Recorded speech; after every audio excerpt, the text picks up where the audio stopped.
Shalom saudara-saudara yang kasih dalam Tuhan. Shalom. Pada hari ini kita ada di tempat ini, dan saudara yang ada di rumah jemaat GBI Kudus yang dikasih oleh Tuhan, kita dapat beribadah bersama karena kasih Tuhan akan hidup kita. Betapa Tuhan itu baik atas hidup kita, sehingga kita masih dapat beribadah dengan tenang dan luar biasa di kasih Tuhan. Ya Yesus, Kau baik.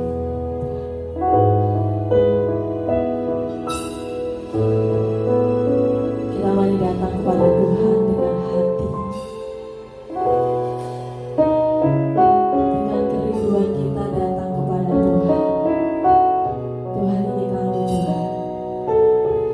Yes. Ya Tuhanku, aku hendak bernyanyi bagimu selama aku hidup. Ya Allahku, aku hendak bermazmur bagimu selagi ku ada.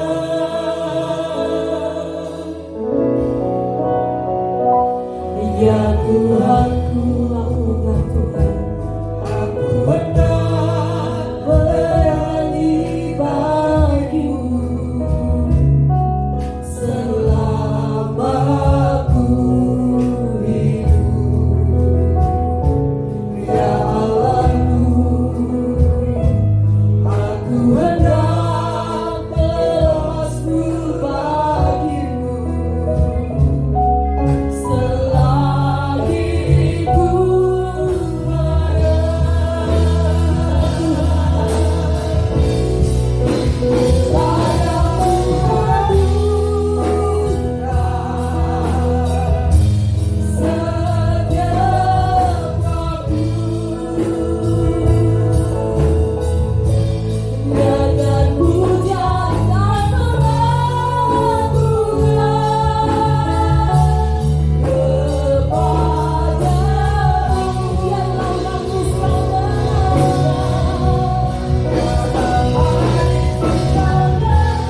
Di masa ini kami akan mendengarkan firman-Mu Tuhan. Dalam firman-Mu itu ada yang di dalam hidup kami Tuhan. Firman-Mu itu tumbuh dalam hati kami dan kami melakukan sesuai apa yang Kau kehendaki dalam hidup kami Tuhan. Terima kasih Tuhan Yesus. Terima kasih Bapa yang di surga. Haleluya. Amin. Waktu dan tempat saya serahkan kepada hamba-Nya.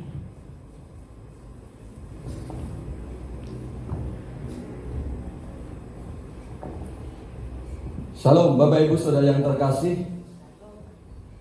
Terima kasih untuk pelayan pujian yang saat ini boleh membawa kita, untuk kita boleh menyembah Tuhan, untuk kita boleh menikmati hadirat Tuhan. Walaupun mungkin Bapak Ibu ada yang jemaat sekalian, engkau yang ada di rumah, tetapi percayalah bahwa Tuhan kita adalah omnipresent, Tuhan yang maha hadir. Dimanapun engkau berada, ketika engkau bersekutu, engkau menyembah, Tuhan hadir di situ. Sebab itu jangan pernah ragu dan jangan pernah saudara tinggalkan ibadahmu, persekutuanmu dengan Tuhan. Saudara-saudaraku yang terkasih, kalau beberapa hari yang lalu atau minggu yang lalu kita sudah memperingati hari Paskah, satu momen yang sangat penting, satu momen yang sangat istimewa tentunya, di mana ini adalah puncak iman Kristiani. Ketika ia percaya kepada Yesus yang lahir sebagai manusia, ketika ia percaya kepada Yesus yang disalibkan dan mati, dan ketika ia percaya pada kebangkitan Kristus, yang tentunya disitulah di mana Kristus menunjukkan jati dirinya sebagai Tuhan. Dan inilah yang diimani oleh setiap orang yang percaya. Ya tentunya bagi saudara-saudaraku, Bapak Ibu jemaat yang di rumah, yang mengimani bahwa Kristus telah bangkit bagi kita. Dan tentunya kebangkitan itu akan membawa sukacita dalam hidup kita. Amin. Namun malam hari ini atau saat ini saudara-saudari yang terkasih, kita akan berbicara firman Tuhan. Pasca kebangkitan Kristus, kenapa Kristus itu bangkit? Ternyata ada sesuatu yang ingin Tuhan lakukan ketika melihat murid-muridnya. Ketika melihat Tuhan Yesus disalib dan mati, banyak sekali para murid yang menjadi frustasi. Karena itu kita akan belajar malam hari ini, saat ini. Saudara yang ada di rumah, kita akan belajar bagaimana Kristus menjumpai muridnya yang bernama Thomas. Thomas adalah salah satu murid yang mungkin istimewa di hadapan Tuhan. Semua murid saya percaya mereka istimewa di hadapan Tuhan. Namun ada sesuatu yang berbeda di dalam kehidupan Thomas. Ada sesuatu yang berbeda dalam kehidupan Thomas. Kita akan melihat ada beberapa hal pelajaran yang sangat penting dari perjumpaan Thomas dengan Yesus yang pada saat itu Yesus sudah bangkit. Di dalam Yohanes pasal 20, di dalam Yohanes pasal 20 kita akan lihat di sana. Yohanes pasal 20 ayat 24 sampai dengan ayat yang ke-29. Sekali lagi Yohanes pasal 20 ayat 24 sampai dengan ayat yang ke-29 akan saya bacakan bagi Bapak Ibu Saudara sekalian. Dikatakan di sana demikian, Yesus menampakkan diri kepada Thomas. Tetapi Thomas, seorang dari ke-12 murid itu yang disebut Didimus, tidak ada bersama-sama mereka ketika Yesus datang ke situ. Maka kata murid-murid yang lain kepadanya, kami telah melihat Tuhan. Tetapi Thomas berkata kepada mereka, sebelum aku melihat bekas paku pada tangannya, dan sebelum aku mencucukkan jariku ke dalam bekas paku itu, dan mencucukkan tanganku ke dalam lambungnya, sekali-kali aku tidak akan percaya. 8 hari kemudian, murid-murid Yesus berada kembali dalam rumah itu, dan Thomas bersama-sama dengan mereka. Sementara pintu-pintu terkunci Yesus datang dan ia berdiri di tengah-tengah mereka dan berkata, "Damai sejahtera bagi kamu." Kemudian ia berkata kepada Thomas, "Taruhlah jarimu di sini dan lihatlah tanganku. Ulurkanlah tanganmu dan cucukkan ke dalam lambungku, dan jangan engkau tidak percaya lagi, melainkan percayalah." Thomas menjawab dia, "Ya Tuhanku dan Allahku." Kata Yesus kepadanya, "Karena engkau telah melihat aku, maka engkau percaya. Berbahagialah mereka yang tidak melihat namun percaya." Berbahagialah setiap Bapak Ibu Saudara sekalian yang mendengar firman Tuhan, menyimpan dalam hati, dan melakukan di dalam kehidupan masing-masing. Haleluya. Mari kita tunduk kepala, kita berdoa. Bapa yang baik, yang kami muliakan di dalam nama Tuhan Yesus Kristus, saat ini kami mendengar firman-Mu, saat ini kami mau belajar dari firman-Mu, saat ini Tuhan, kami mau merenungkan apa yang menjadi sabda-Mu bagi setiap kami. Kiranya Tuhan saat ini Roh Kudus menjamah setiap kami semua tanpa terkecuali. Hamba-Mu yang menyampaikan berita firman-Mu, juga umat-Mu, jemaat-Mu, mungkin mereka yang ada di rumah masing-masing. Tuhan, jamah setiap kami. Kami percaya dengan urapan Roh Kudus, kami dimampukan memahami dan mengerti apa yang menjadi maksud pelajaran dari firman-Mu, sehingga hidup kami diubahkan, sehingga hidup kami boleh mengalami pembaharuan demi pembaharuan, dan di balik semuanya itu nama Tuhan Yesus dipermuliakan. Terima kasih Bapa. Berbicaralah atas setiap kehidupan kami melalui firman-Mu. Kami mengucap syukur, kami siap merenungkannya di dalam nama Tuhan Yesus Kristus.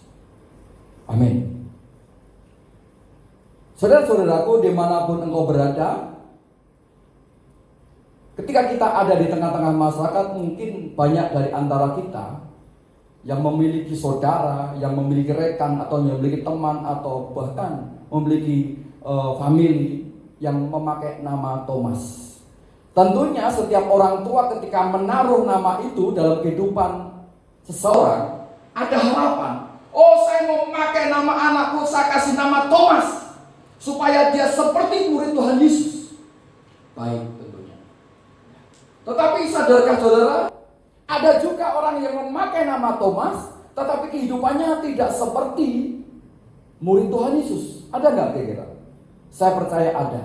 Namun yang kita doakan, setiap orang yang memakai nama Thomas, mereka akan jadi benar-benar murid Tuhan Yesus. Amin. Saudara-saudaraku, di tengah-tengah dunia ini banyak nama Thomas, tetapi ada beberapa nama Thomas yang begitu melegenda dalam kehidupan kita. Mungkin ketika saudara sedang dalam pendidikan, saudara memahami ada sebuah nama Thomas Alva Edison, seorang penemu lampu pijar yang penemuannya begitu berharga dan kita pakai sampai dengan saat ini. Ada juga Thomas Jefferson, seorang presiden Amerika yang ketiga, namanya yang begitu luar biasa. Kemudian dari Indonesia tidak kalah, ada satu tokoh pahlawan nasional dari Maluku, namanya Thomas Matualesi, yang kita kenal sekarang itu dengan sebutan Patimura. Nama aslinya Thomas Matualesi. Itu tokoh dari Indonesia yang melegenda, pahlawan dari Indonesia, pahlawan nasional yang diakui oleh bangsa Indonesia sebagai tokoh yang sangat-sangat dihormati. Tentunya nama Thomas ini begitu luar biasa dan begitu sangat-sangat fenomenal ya di tengah masyarakat. Karena itu saudara-saudara yang terkasih, sebenarnya arti Thomas ini, kalau Alkitab tadi menyebutkan Thomas yang disebut juga sebagai Didimus, ini sebenarnya aslinya kembar.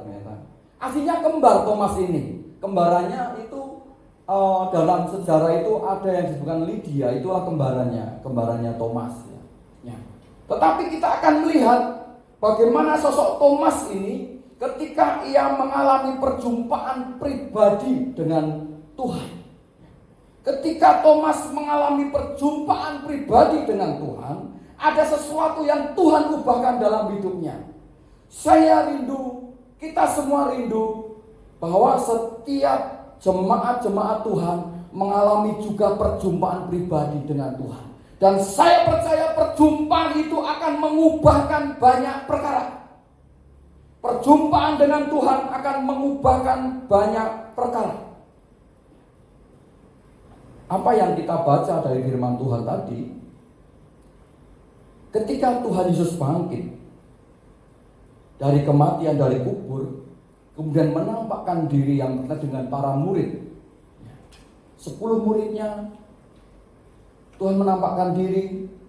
Murid-murid ini dengan sukacita, murid-murid ini dengan antusias ketika berjumpa dengan Thomas, karena Thomas pada waktu itu tidak bersama-sama dengan murid-murid yang lain. Begitu antusias dia menceritakan, Thomas, Tuhan sudah bangkit. Ini bahasa saya, ya. Ini bahasa saya mungkin seperti itu, saudara. Karena sangat antusias. Thomas, kamu tahu nggak bahwa Yesus sudah benar-benar bangkit? Seperti apa yang disampaikan, seperti apa yang disampaikan dahulu kepada kita. Karena begitu antusiasnya murid-murid itu, ya. Tapi apa jawabnya Thomas? Mungkin kalau zaman sekarang, mana mungkin. Nah, itu kalau zaman sekarang bahasa kita, kalau kita terjemahkan. Ya. Ketika kita baca tadi, saudara, ketika kita membaca dari firman Tuhan tadi, Thomas justru berkata, sebelum aku mencucukkan jariku ke bekas paku, sebelum aku mencucukkan tanganku ke bekas lambungnya yang ditikam oleh tombak, sekali-kali aku tidak percaya. Saudara-saudara yang terkasih, saya hanya sangat percaya bahwa mungkin itulah kehidupan manusia. Kehidupan manusia sulit memang untuk percaya. Bagi manusia itu yang mati bangkit, sulit untuk dipercaya. Tetapi inilah faktanya, saudara, di dalam sebuah persidangan tentunya ketika kita melihat ada saksi lebih dari satu, itu sudah dianggap sah. Dan ini saksi kebangkitan Yesus bukan lagi hanya 1-2 orang. Murid-murid yang 10 yang berkumpul itu menjadi saksi. Tetapi apa yang terjadi? Thomas tidak begitu cepat percaya. Thomas tidak begitu cepat percaya. Kemudian 8 hari kemudian ketika mereka bersekutu bersama-sama dan Thomas ada di situ, Tuhan hadir. Tuhan menunjukkan jati dirinya. Tuhan menyatakan dirinya. Tentunya ketika Tuhan hadir pasti damai sejahtera bagi kamu. Ada damai sejahtera. Karena itu setiap keluarga-keluarga Kristen jangan lupa, mari undang Tuhan hadir dalam keluarga kita masing-masing. Karena apa? Kehadiran Tuhan itu membawa damai sejahtera. Amin. Kehadiran Tuhan itu membawa damai sejahtera. Ketika mereka sedang bersekutu, ketika mereka sedang bersama-sama, 8 hari sebelum Thomas bersama dengan mereka, sesudah itu Thomas ada di situ dan Tuhan menampakkan dirinya dalam rumah itu, rumah yang sama dan pintu-pintu terkunci. Tuhan Yesus yang bangkit menampakkan kepada para murid. Dan saya percaya saat itu penampakan Tuhan Yesus ini khusus untuk Thomas. Thomas, cucukkan tanganmu ke bekas paku di tanganku. Thomas, cucukkan jarimu ke lambungku. Thomas berkata, ya Tuhanku, ya Allahku. Saat itulah Thomas bisa berkata, bisa mengakui, Engkaulah Tuhanku, Engkaulah Yesusku yang hidup. Tuhan berkata, engkau percaya karena engkau melihat. Engkau menyebut aku Tuhan karena engkau sudah melihat. Tapi aku berkata, berbahagialah mereka yang tidak melihat namun percaya. Bapak Ibu Saudara, jemaat Tuhan di GBI Kudus, adakah kita yang sudah pernah melihat Tuhan Yesus secara pribadi? Saya sebagai hamba Tuhan, sampai dengan saat ini saya belum pernah melihat Tuhan secara pribadi. Saya belum pernah melihat wujud Tuhan secara pribadi atau mungkin dalam mimpi sekalipun saya belum pernah melihat. Tetapi saya katakan saya percaya kepada Yesus. Karena apa? Ketika saya menyembah, ketika saya berdoa, ketika saya bersekutu dengan Tuhan, ketika saya menaikkan pujian bagi Tuhan, saya merasakan hadiratnya yang begitu dahsyat. Saya percaya kalau ada kesaksian pernah melihat Tuhan, berjumpa dengan Tuhan, bagi saya itu cukup. Bagi saya itu cukup untuk hidup saya. Itulah saksi bagiku bahwa Tuhan benar-benar ada dan hidup. Saudara-saudaraku yang terkasih, kita akan melihat pelajaran yang sangat berharga dan sangat penting dari apa yang sudah Thomas alami ketika berjumpa dengan Yesus. Tentunya pelajaran ini, renungan ini biarlah menjadi juga pelajaran bagi kita, supaya langkah kita menjadi anak Tuhan semakin hari semakin tentunya semakin diberkati Tuhan. Amin. Yang pertama kita mengetahui ketika Yesus menjumpai Thomas di dalam persekutuan itu, walaupun itu banyak orang, tapi saya percaya itu ada satu perjumpaan pribadi dengan Thomas. Ini menunjukkan bahwa Yesus sangat mengasihi Thomas. Yesus sangat mengasihi manusia. Yesus sangat mengasihi saudara dan saya. Amin. Yesus sangat mengasihi saudara dan saya. Apapun kondisi saudara, siapapun engkau, kondisi saudara seperti apa, saya katakan Yesus sangat mengasihi saudara. Mungkin engkau berkata, Pak, aku ini bukan orang yang hebat. Tuhan tidak pernah mencari orang yang hebat, tetapi Tuhan rindu dan mencari orang yang mengasihi Dia, yang percaya kepada Dia. Yesus sangat mengasihi manusia. Sejak semula ketika manusia diciptakan menurut gambar dan rupa Allah, Tuhan sangat mengasihi manusia. Tuhan sangat menghargai manusia, karena manusia diciptakan dari satu makhluk yang mulia di antara ciptaan yang lain. Tetapi pasca kejatuhan manusia karena dosa, inilah yang membuat hubungan antara Tuhan dengan manusia itu menjadi jauh dan mengakibatkan kepada kematian. Karena itu Tuhan harus menyatakan jati dirinya kepada manusia. Karena itu Tuhan harus menunjukkan dirinya kepada manusia, dengan tujuan bahwa kehadiran Tuhan itu akan mengubahkan hidup manusia. Dengan tujuan bahwa kehadiran Tuhan di tengah dunia akan mengubahkan kehidupan manusia.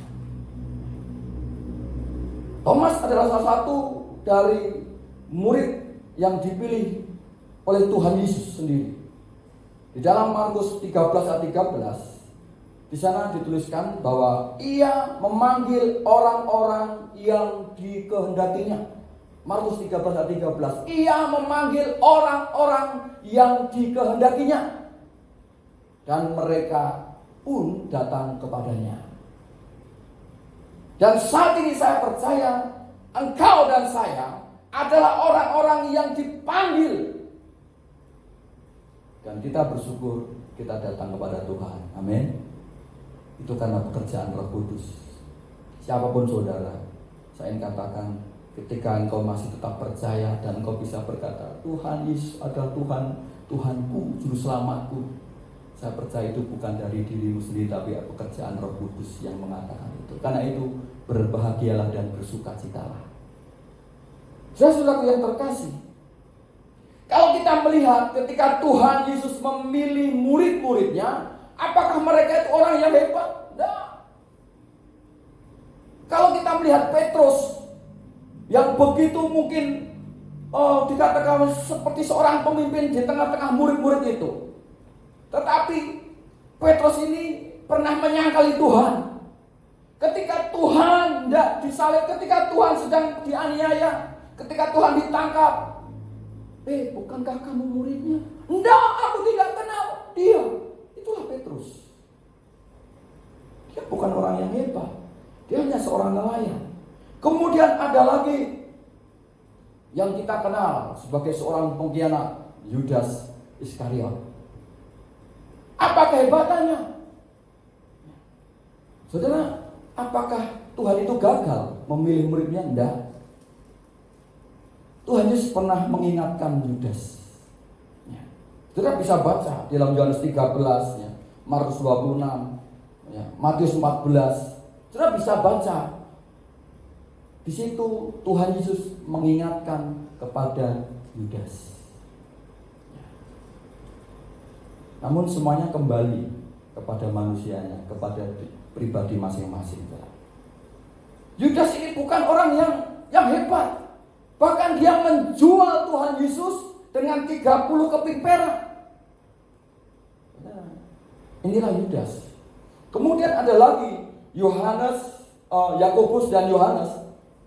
Ini dua bersaudara ini ikut Yesus karena ada pamrihnya. Kenapa? Karena melihat bahwa sosok Yesus ini, sosok Tuhan Yesus ini adalah seperti seorang pahlawan yang tentunya diharapkan pada saatnya nanti dia akan menjadi raja di Israel.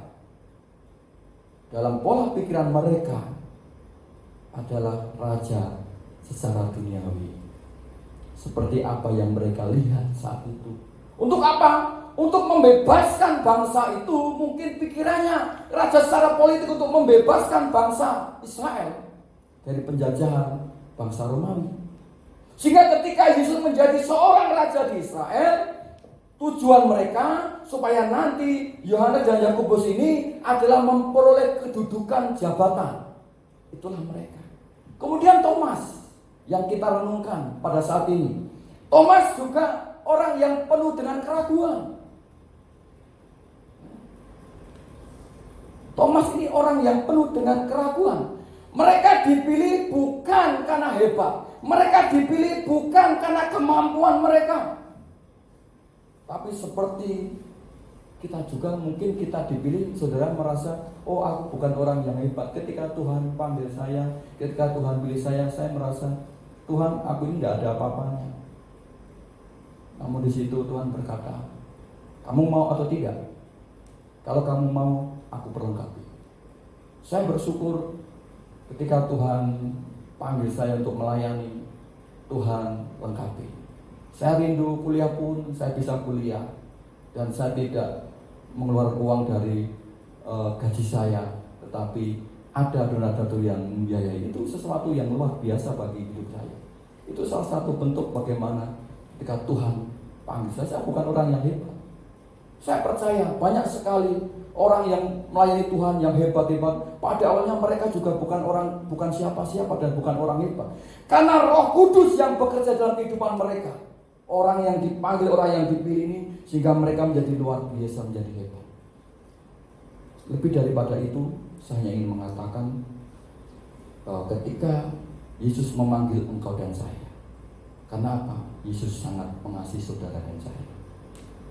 Siapapun engkau, Yesus sangat mengasihi saudara dan saya. Yang kedua, yang bisa kita pelajari dari kehidupan Thomas ketika dia mengalami perjumpaan pribadi dengan Yesus, ketika Yesus sudah bangkit. Yang kedua, kita melihat dari kehidupan Thomas yang begitu pesimis. Ketika diberitakan Yesus sudah bangkit, saya percaya kadang juga orang mengalami stres yang seperti ini.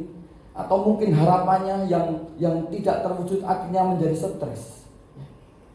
Thomas melihat sesuatu dari titik gelap saja dan akhirnya akan membuat dia menjadi putus asa. Melihat sesuatu dari titik gelap saja akan membuat kita mudah putus asa. Sama seperti Thomas. Ketika melihat Yesus itu mati,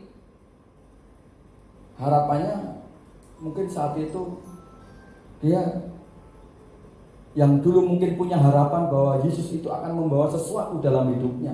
Ketika melihat Yesus sudah mati, disalib, dikubur, harapannya hilang dan mengalami depresi.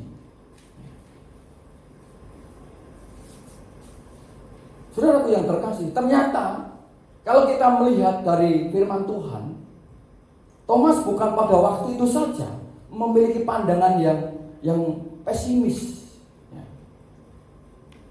Ketika saudara masih ingat dengan kisah Tuhan Yesus itu membangkitkan Lazarus, saudara sudah masih ingat ketika Tuhan Yesus ada di Yordan, di sungai Yordan, di mana ketika dulu di situ tempat Yohanes membaptiskan, dia mendapatkan kabar dan berita bahwa Lazarus ini sakit. Tetapi Yesus tidak segera datang dan mendatangkan kabar kemudian bahwa Lazarus ini mati. Karena sudah yang terkasih, kemudian Yesus mengajak pada murid-muridnya untuk pergi ke Betania, di mana Lazarus ini dan saudaranya Marta dan Maria itu tinggal.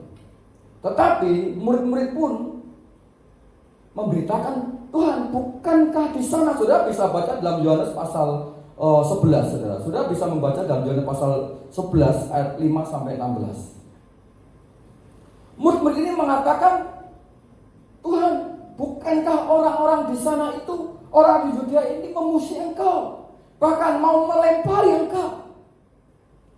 Setelah itu, ketika Tuhan mengajak mereka ke Betania, ke Yudea itu, Thomas mengetuk. Thomas ini orang yang ternyata bukan ketika melihat Yesus mati dan kuburkan kemudian pesimis, ternyata sebelumnya juga pesimis. Ketika melihat situasi seperti itu, orang-orang di Yudea itu membenci dia, membenci Tuhan Yesus. Tuhan mengajak ke sana. Thomas berkata, mari kita pergi ke sana supaya kita mati bersama dengan dia. Artinya, kita pergi ke daerah situ yang membenci Tuhan Yesus, nanti di situ Tuhan Yesus tentunya pasti akan dimusuhi, tentunya Tuhan akan mengalami aniaya dan kita sama-sama dengan Yesus mati di situ. Itulah pikiran Thomas. Pikiran Thomas yang menghadapi segala sesuatu, melihat segala sesuatu dengan pesimis. Saudaraku yang terkasih, berapa banyak anak Tuhan yang melihat segala persoalan, permasalahan itu dengan pesimis dan sering berkata, mungkin dalam hidupnya, hari-hari ini begitu sulit. Mungkin memang kita merasakan kesulitan dalam kehidupan zaman sekarang. Tetapi saya ingin katakan, mari katakan dengan imanmu, walaupun sulit, tetapi Tuhan masih memberkati. Amin. Walaupun aku mengalami tekanan, tetapi Tuhan masih membuat aku mampu bangkit. Memang fakta yang kita alami mungkin di hari-hari ini banyak sekali usaha yang mungkin mau mengalami penurunan omset. Mungkin saudara yang bekerja ada yang mengalami dirumahkan. Artinya penghasilan mulai berkurang. Tetapi saya ingin mengajak kepada setiap anak-anak Tuhan, setiap kita semua, engkau dimanapun berada sebagai anak-anak Tuhan, mari selalu katakan perkataan-perkataan yang positif, yang itu akan membangkitkan imanmu, yang itu akan membangkitkan orang lain, yang itu perkataan imanmu akan mengubahkan harapanmu. Ada orang yang mungkin dengan kesulitan hidup, mati aku. Wah, ada orang yang seperti ini. Celaka aku. Saudara, apa kita anak Tuhan dipanggil itu seperti itu? Enggak. Di dalam 1 Petrus pasal 1 ayat 3 sedang dikatakan, 1 Petrus 1 ayat 3, terpujilah Allah dan Bapa Tuhan kita Yesus Kristus, yang karena rahmat-Nya yang besar telah melahirkan kita kembali oleh kebangkitan Yesus Kristus dari antara orang mati kepada suatu hidup yang penuh pengharapan. Sekali lagi saya katakan, kepada suatu hidup yang penuh pengharapan. Jadi engkau yang saat ini sedang mengalami tekanan, engkau yang saat ini sedang mengalami usaha mulai menurun, engkau yang saat ini sedang mengalami banyak persoalan, saya katakan ketika engkau terus berseru kepada Tuhan, ketika engkau terus mencari Tuhan, dan engkau terus percaya dan melihat di dalam segala sesuatu ada Tuhan yang bekerja, saya ingin katakan kepada saudara dan saya secara pribadi, masih ada pengharapan. Firman Tuhan dikatakan kepada suatu hidup yang penuh dengan pengharapan. Kenapa saudara? Karena ketika setiap kita memiliki pengharapan, di situ pasti ada titik terang. Ketika kita memiliki satu pengharapan, saya percaya di situ pasti ada jalan keluar. Ketika kita memiliki pengharapan, di situ ada kekuatan untuk kita bangkit. Siapapun engkau, saya percaya ketika pengharapan itu tetap ada, pasti Tuhan melakukan sesuatu. Karena itu taruh pengharapan kita kepada Tuhan dan jangan bosan untuk kita terus berseru kepada Tuhan. Saudaraku yang terkasih, masih ingat kisah tentang Yusuf? Ya, Yusuf yang pada akhirnya menjadi Perdana Menteri di Mesir. Saudara, untuk menjadi Perdana Menteri bukan sesuatu yang gampang. Yusuf mengalami proses selama 13 tahun. Ya. Dia harus mengalami yang namanya dianiaya oleh kakak-kakaknya, saudara-saudaranya, ya. Dibenci, kemudian dilemparkan ke sumur yang tidak ada airnya, kemudian harus dijual menjadi budak, dan bagaimana dia ada tinggal bersama Potifar dan disuruh fitnah oleh istri Potifar. Kemudian dia harus mengalami yang namanya masuk penjara, dan dia dilupakan oleh juru minum Firaun. Tetapi pada akhirnya Yusuf ini menjadi Perdana Menteri atau Raja Muda di Mesir, dan hidupnya menjadi berkat. Kenapa? Yusuf melihat ada harapan di sana. Bahkan Yusuf tidak menaruh benci, dendam kepada kakak-kakaknya dan saudaranya yang lain. Walaupun ia dianiaya, justru Yusuf mengatakan, dengan untuk inilah aku diutus ke Mesir, untuk memelihara kaum kita, untuk memelihara kaum kita, supaya kita semua tetap bisa hidup. Kira-kira seperti itu apa yang diucapkan Yusuf. Artinya ucapannya penuh dengan kasih. Saudaraku yang terkasih, Yusuf tidak pernah memandang sesuatu masalah yang dihadapi dengan satu sisi tentang kegelapan. Tidak. Tetapi Yusuf selalu memandang sesuatu yang terjadi dalam hidupnya dengan satu terang. Dan saya percaya itu yang membawa Yusuf kepada suatu kesuksesan. Saudara masih ingat Roma 8 ayat 28? Allah turut bekerja dalam sesuatu untuk mendatangkan kebaikan, tetapi jangan diputus di situ. Bagi mereka yang mengasihi Dia. Perhatikan, kalau engkau dan saya adalah orang-orang yang mengasihi Tuhan, saudara, jangan heran kalau engkau itu merasakan satu pergumulan persoalan. Rasanya kok dulu ketika aku belum kenal Yesus itu masalahku nggak seperti ini. Saudaraku, Tuhan izinkan itu terjadi. Tujuannya adalah ketika engkau mengasihi Dia, Tuhan banyak izinkan terjadi dalam hidup kita. Supaya apa? Tuhan ingin melihat iman kita, pengharapan kita. Tapi saya ingin katakan bahwa di balik semua itu Tuhan turut bekerja untuk mendatangkan apa? Kebaikan. Karena itu mari kita terus percaya dan kita terus taruh hidup kita di hadapan Tuhan. Saudaraku yang terkasih, yang ketiga yang kita bisa pelajari dari perjumpaan Thomas, kehidupan Thomas ketika dia berjumpa dengan Tuhan Yesus, yang ketiga adalah undur dari persekutuan melemahkan iman. Ketika Thomas tidak hadir bersekutu bersama murid-murid yang lain, saya percaya dalam diri Thomas itu banyak sekali di sini pikirannya yang macam-macam mungkin. Ya, wah, Tuhan Yesus sudah mati, Yesus sudah dikuburkan, harapanku sudah nggak ada. Apa yang selama ini mungkin aku cita-citakan bersama Yesus sudah musnah semuanya. Dia tidak ingat bahwa Tuhan pernah berkata bahwa 3 hari lagi aku akan bangkit. Harapannya hilang. Karena itu Thomas kemudian memisahkan diri. Ketika murid-murid yang lain bersekutu, Thomas tidak ada bersama-sama dengan dia. Apa yang dikerjakannya? Alkitab tidak menuliskan, tapi di dalam benak pikiran saya, mungkin Thomas ini sedang merenungkan hidupnya. Thomas ini sedang merenungkan nasibnya. Apa ya yang harus saya perbuat? Yesus sudah nggak ada, Yesus sudah mati, sudah dikubur. Apa mungkin harapan saya bisa terjadi, terwujud? Saya nggak ngerti apa yang diharapkan oleh Thomas melalui Tuhan Yesus. Tapi saya percaya bahwa Thomas mengalami tekanan, depresi ketika melihat Yesus Kristus disalib, mati dan dikubur. Tindakan Thomas banyak sekali ditiru oleh orang-orang zaman sekarang, zaman now. Ini banyak sekali. Ketika menghadapi persoalan, ketika menghadapi permasalahan, tidak lari kepada Tuhan.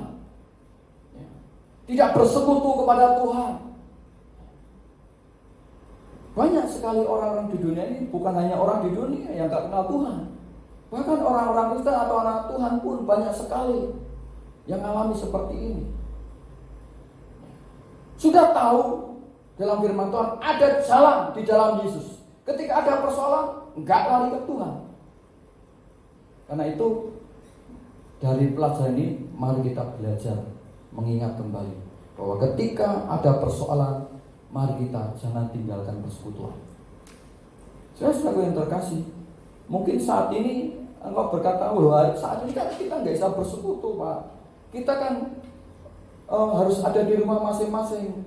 Saudaraku, memang saat ini karena kondisi, situasi, kita bisa beribadah secara online. Ya, kita ibadah di rumah masing-masing. Tapi saya ingin katakan, bukankah itu juga satu persekutuan?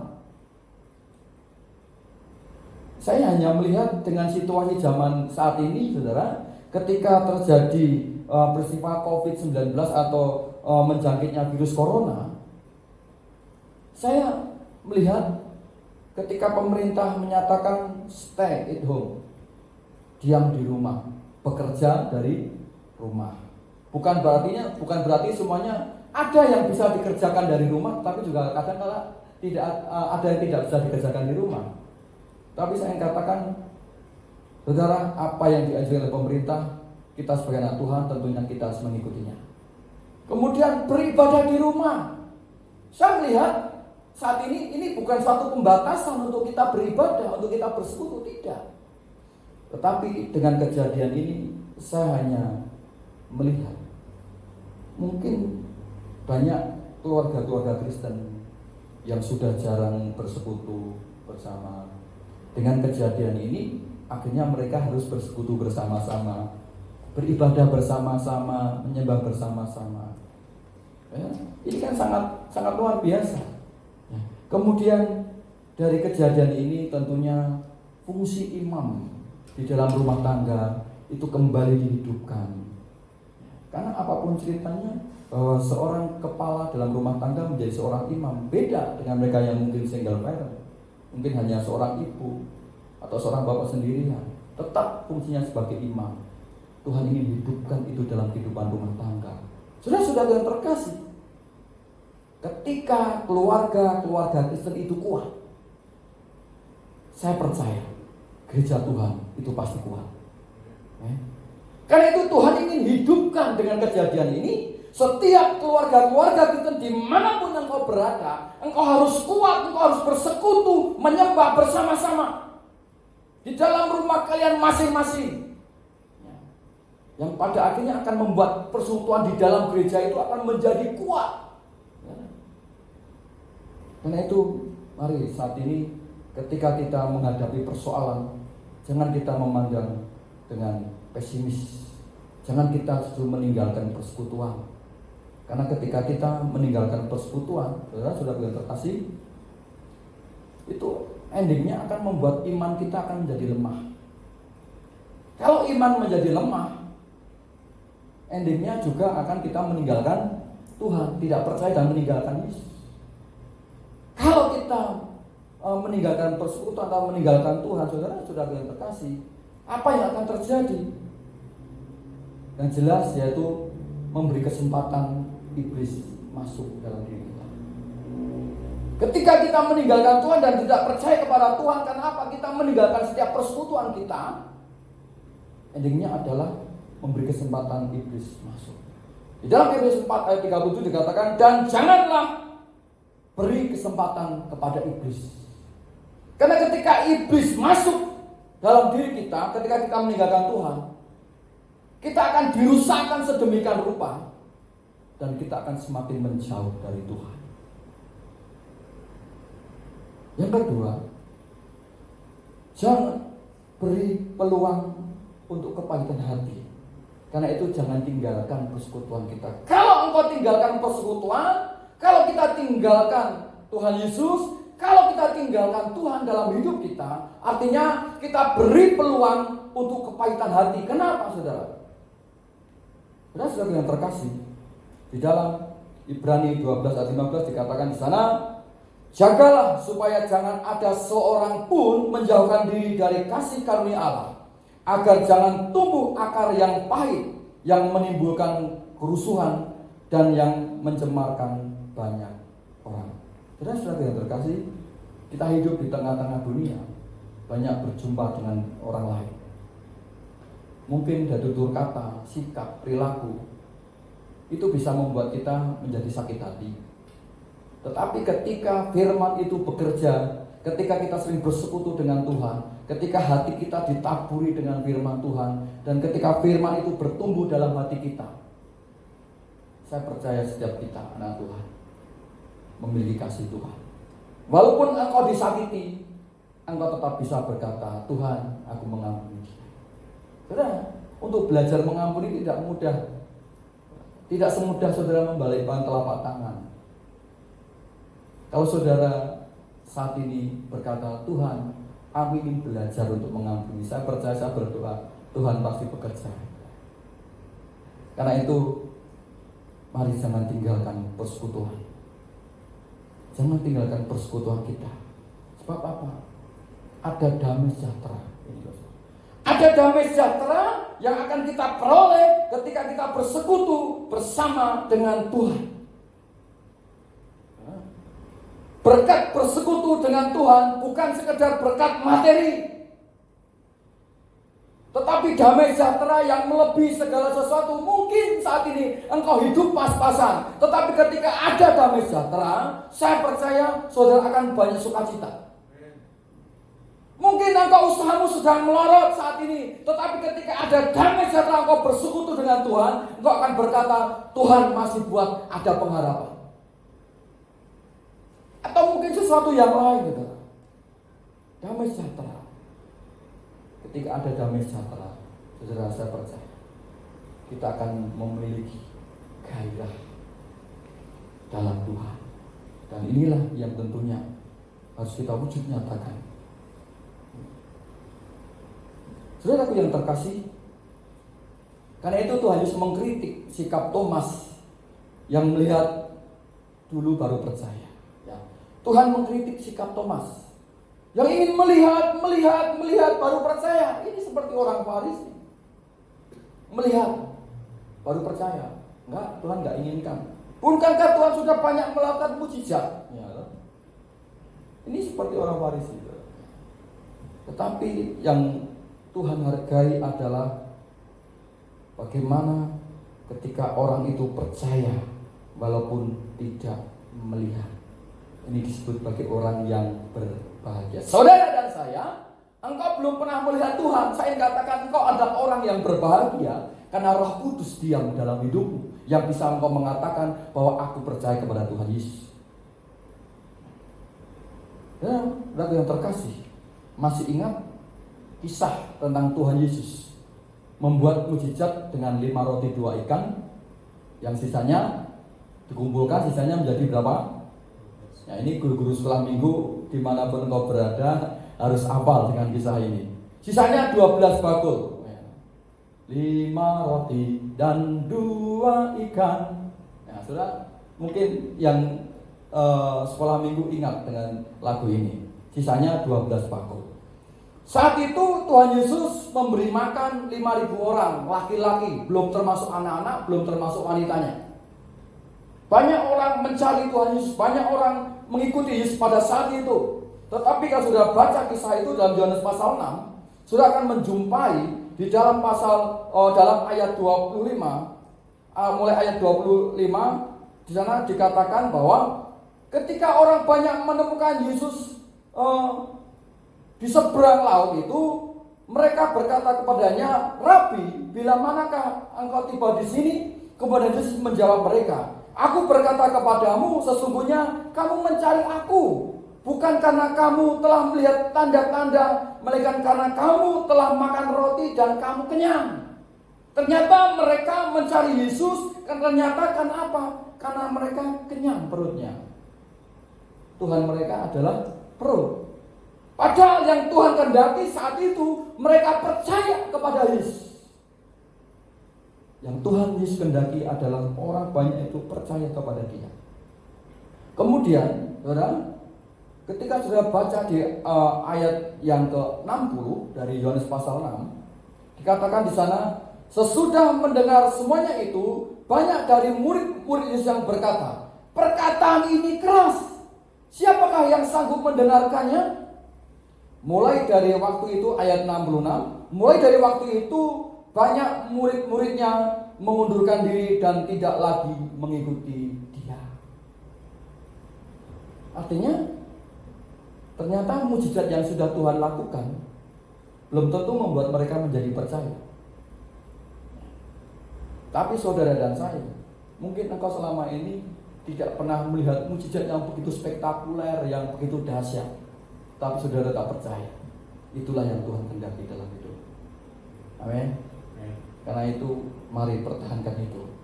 Hidup kekristenan yang paling indah adalah bagaimana kita bisa berjalan bukan dengan penglihatan atau melihat dulu, tetapi bagaimana kita berjalan dengan iman kita. Saya ingin katakan berjalan dengan iman itu ngeri-ngeri sedap, ya. Ngeri-ngeri sedap. Kadang kita dibawa ke sesuatu yang rasanya, oh Tuhan takut, tetapi bersama Tuhan kita bisa mengatasinya. Karena saudara yang terkasih, mari kita pertahankan percaya kita, iman kita di tengah-tengah dunia yang begitu saat ini perkembangannya begitu luar biasa, ya, yang kadang bisa menakutkan setiap kehidupan kita. Dalam Roma 10 ayat yang ke-7, 17 yang dikatakan, jadi iman timbul dari pendengaran dan pendengaran oleh firman Kristus.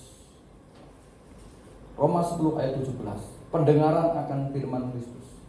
Dari hal inilah iman kita akan wujud. Karena itu mari sekali lagi jangan kita suka tinggalkan persekutuan. Adakah yang bimbang, bingung, stres dan mengalami jalan buntu? Saya ingin katakan jalan keluarnya adalah satu. Datang kepada Yesus, alami perjumpaan dengan Yesus. Amin. Perjumpaan dengan Yesus itu akan mengubahkan segala sesuatu. Saya sangat percaya dan sangat yakin jika setiap orang-orang itu, setiap jemaat Tuhan, jemaat Gereja Bait Kudus mengalami perjumpaan pribadi dengan Kristus, saya percaya hidupnya tidak akan stres walaupun persoalan bertubi-tubi hadir datang dalam hidupnya. Karena apa? Dia tetap berjalan bersama dengan Tuhan. Saudara-saudaraku, bagaimana dengan Thomas?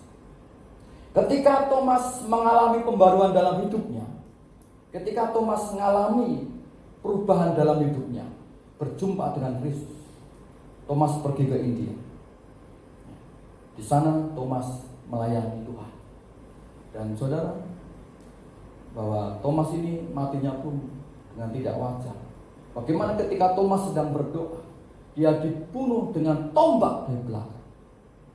Darahnya terbujur, mati di tangan dia. Tapi sampai saat ini ada gereja Mak Thomas yang berdiri dan menjadi saksi. Dan itu cikal bakal bagaimana Thomas memberitakan firman Tuhan di sana. Hidupnya dipersembahkan untuk kemuliaan nama Tuhan. Bagaimana saudara dan saya? Biarlah hidup kita persembahkan untuk kemuliaan nama Tuhan. Siapapun kita, Ketika kita mau, ketika kita berkata, ya Tuhan, aku siap, Tuhan akan pakai saudara dan saya jadi kemuliaan bagi nama Tuhan. Kesimpulan, sebagaimana Thomas diubahkan melalui kuasa kebangkitan Yesus, kita pun akan mengalaminya. Sebab bagi dia tidak ada perkara yang mustahil. Saya ulangi bagian terakhir. Sebab bagi dia tidak ada perkara yang mustahil. Bapak Ibu semuanya, mari aminkan perkataan ini. Sebab bagi dia tidak ada perkara yang mustahil. Saya mengundang seluruh pelayan untuk boleh naik ke mimbar. Mari kita bersama-sama, kita tunduk kepala, kita berdoa, kita mengucap syukur untuk firman Tuhan yang sudah kita renungkan pada saat ini. Kami mengucap syukur ya Tuhan untuk kebenaran firman-Mu yang boleh kami dengar, yang boleh kami renungkan. Kami belajar dari kehidupan Thomas dan kami menikmati sesuatu yang pelajaran yang begitu berharga.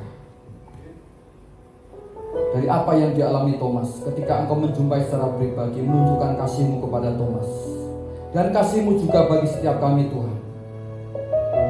Biarlah kami belajar untuk melihat segala sesuatu bukan dari sisi gelap saja, namun kami melihat segala sesuatu pun dari sisi terang. Dan biarlah kami tidak menjauhkan diri dari persekutuan, karena sebab semuanya itu akan melemahkan iman kami. Karena itu Tuhan, biarlah Engkau bekerja di antara kami. Mungkin hamba-Mu selesai sampai di saat ini berbicara tentang firman, tetapi Roh Kudus, Engkau yang bekerja di antara kami. Engkau yang akan menjamah, mengurapi setiap umat-Mu dimanapun berada. Dan kami percaya Roh Kudus yang akan mengajar, mendidik, dan membimbing setiap kami sampai kami cakap melakukan firman. Kami mengucap syukur di dalam nama Tuhan Yesus Kristus. Ku rasakan kasih-Mu Tuhan, ku rasakan kuasa-Mu Tuhan, ku rasakan kasih kuasa Roh Kudus, ku rasakan kehadiran-Mu. Sekali lagi katakan, ku rasakan kasih Tuhan, ku rasakan kasih-Mu Tuhan, ku rasakan kuasa-Mu Tuhan, ku rasakan kasih kuasa Roh Kudus, ku rasakan kehadiran-Mu.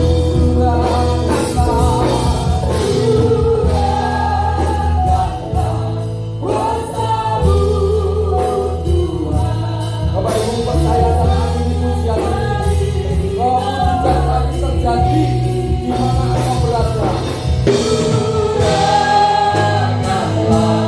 Kuasa-Mu Tuhan, mujizat terjadi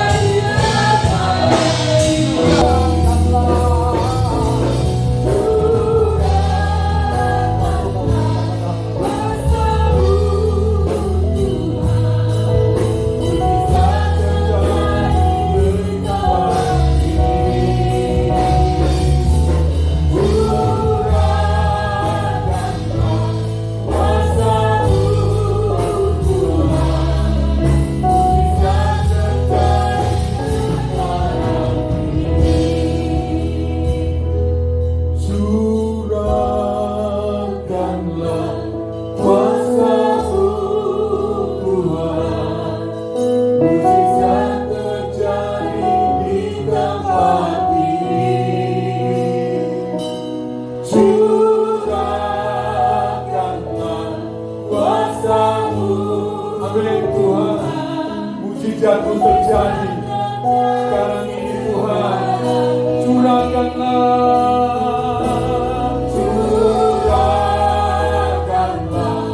kuasa-Mu Tuhan, mujizat terjadi di tempat ini.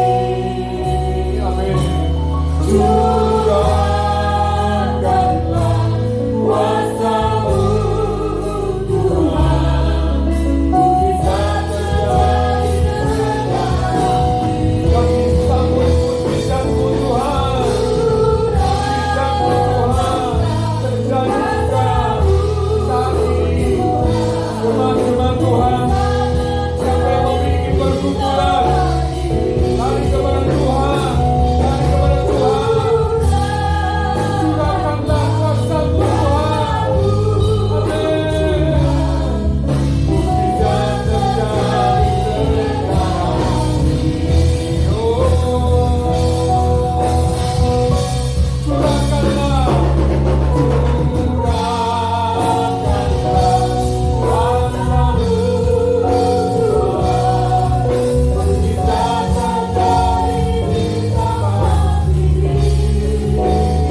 mengucap syukur kepada-Mu Tuhan.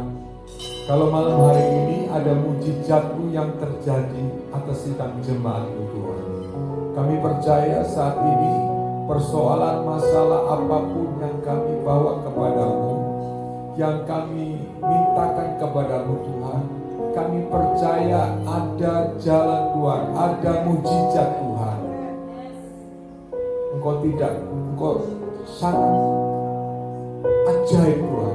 Engkau tidak bisa dibatasi oleh ruang dan waktu. Hari ini juga kami percaya mujizat-Mu sudah terjadi bagi kami. Terima kasih Tuhan buat segala kebenaran firman-Mu. Ajaib Engkau Tuhan. Terima kasih Engkau berkati hamba-Mu Bapak Pendeta-Mu Daniel Agus Rahyo SPH. Tuhan telah memberkati firman-Nya dan memberkati kami semua. Hanya di dalam nama Tuhan Yesus Tuhan memberkati. Kita yang percaya bersama katakan amin. Puji Tuhan ya. Bapak Ibu saudara yang saya kasih Tuhan, ya, kita tetap semangat dalam Tuhan. Ya, yang di rumah katakan tetap semangat dalam Tuhan. Ya, mari kita perkataan motto gereja kita. Ya, tema firman Tuhan kita selama 1 tahun 2020. Ya, katakan bersama-sama 1, 2, 3. Ulangi ya. Tahun 2020 tahun kesehatan, tahun kecukupan, tahun kelimpahan, dan tahun penuaian. Saya percaya pada tahun ini akan terjadi tuaian raya besar-besaran ya. Tuhan akan memberkati kita ya. Puji Tuhan, kita akan akhiri ibadah kita. Jangan jangan sampai lupa setiap ibadah kita perlu hadir dalam persekutuan kita dengan jemaat Tuhan dan untuk membangun iman kita ya.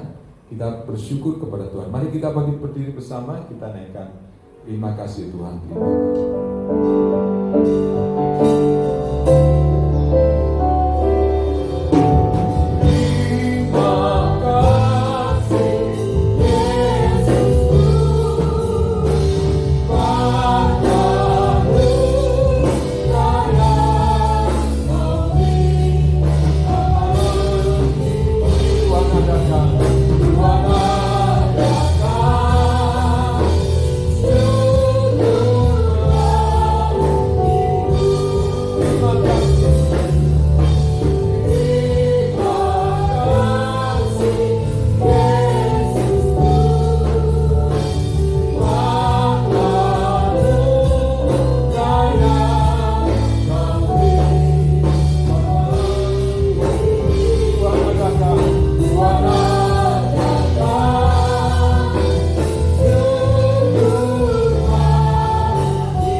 Hari ini kami percaya berkat Tuhan menyertai kami, anugerah Tuhan menyertai kami, dan Tuhan dimanapun keadaan jemaat-jemaat Tuhan, Engkau tahu, Engkau menyelidiki, dan kami yang sangat percaya Tuhan, Engkau memberkati kami Tuhan.